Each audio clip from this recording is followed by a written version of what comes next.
Don Bosco Youth Center Lawaan. We're very happy to encounter our young people of Don Bosco Youth Center diri sa Mambukal. So ito silang pakpakan, no? And thank you very much for welcoming us, no, in this beautiful place. Kanina, coming from the retreat house papunta dito sa parish, we hiked, no? So para makita namin kung ano kaganda yung lugar ninyo, yung mga tao dito, and the neighborhood. So all the more, mas masaya kami kasi andito kayo yung different youth groups, no? Present sa inyong mass this morning.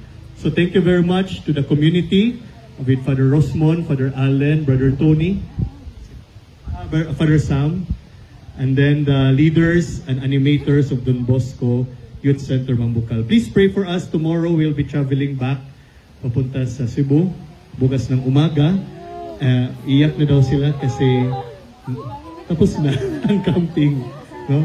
But the memories that we have here will remain, no?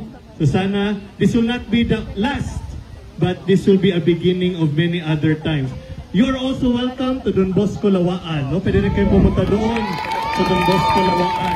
Kami naman ang welcome sa inyo doon. Kailan?